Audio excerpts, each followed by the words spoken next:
नमस्कार बच्चों, जय माता दी। आज हम लोग कक्षा 8 के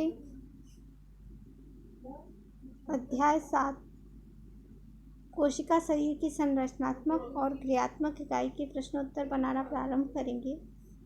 तो इसी क्रम में हम लोग देखते हैं सबसे पहले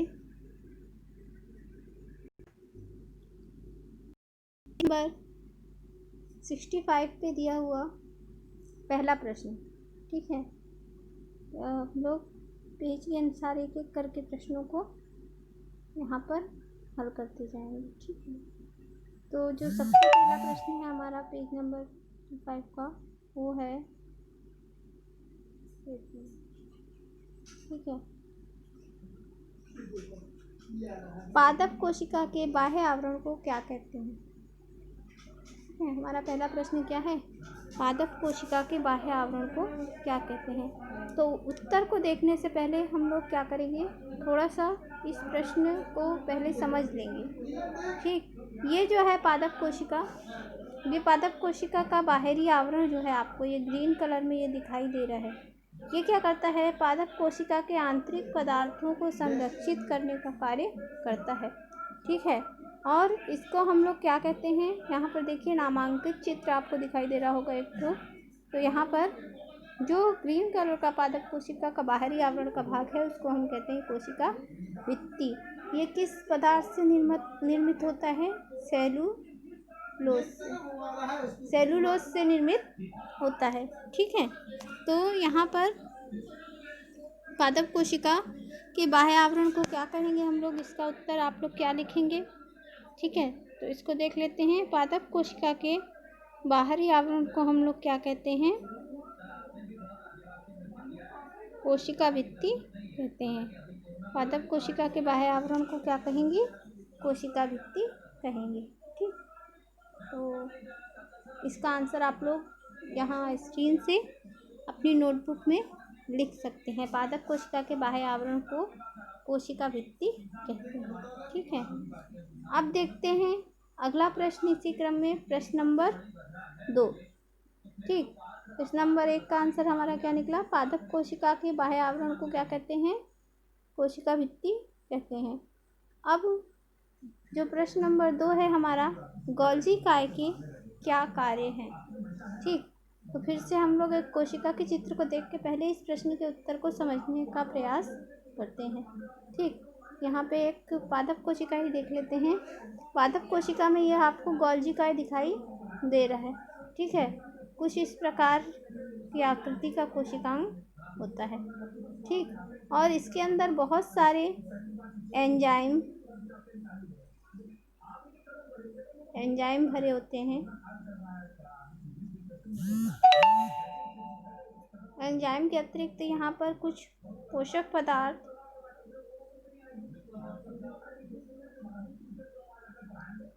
और उसके अतिरिक्त उत्सर्जी पदार्थ। ठीक है, तो इस प्रकार क्या कहते हैं, बहुत सारे पदार्थ गोल्जी काय के अंदर भरे हुए होते हैं।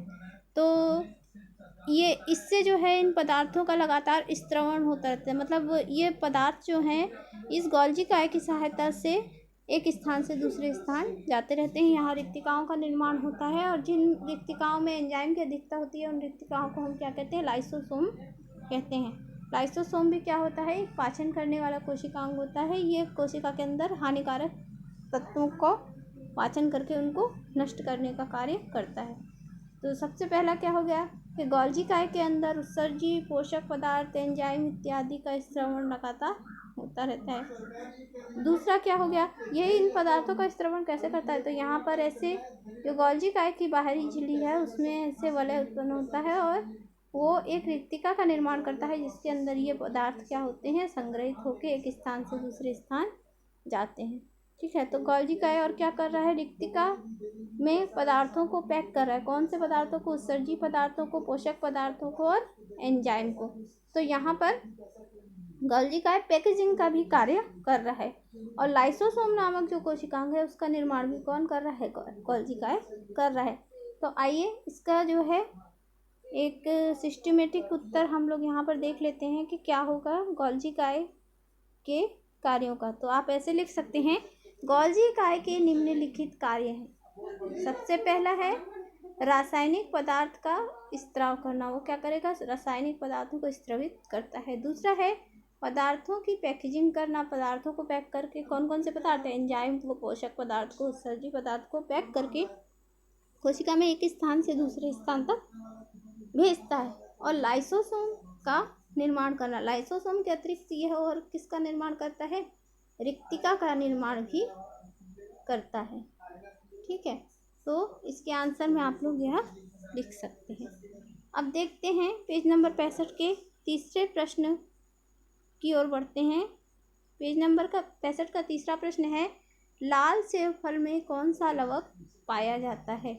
आप लोगों ने यहाँ देखिए, सेब का जो बाहरी छिलका होता है वो कौन से रंग का दिख रहा है आपको?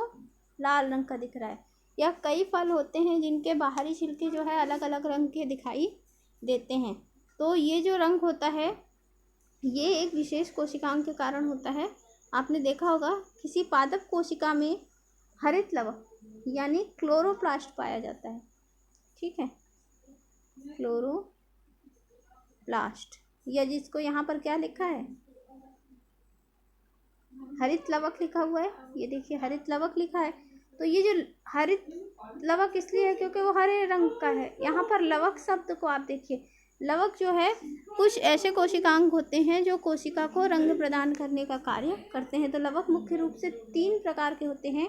एक होता है क्लोरोप्लास्ट, दूसरा होता है ल्यूकोप्लास्ट और तीसरा होता है क्रोमोप्लास्ट। क्लोरोप्लास्ट जो होता है वो हरे रंग का होता है, ल्यूकोप्लास्ट जो होता है वो सफ़ेद रंग का होता है, और जो क्रोमोप्लास्ट होता है वह विभिन्न रंगों का होता है। और सेब फल का जो बाहरी लाल भाग है वह किसके कारण होता है? क्रोमोप्लास्ट के कारण होता है।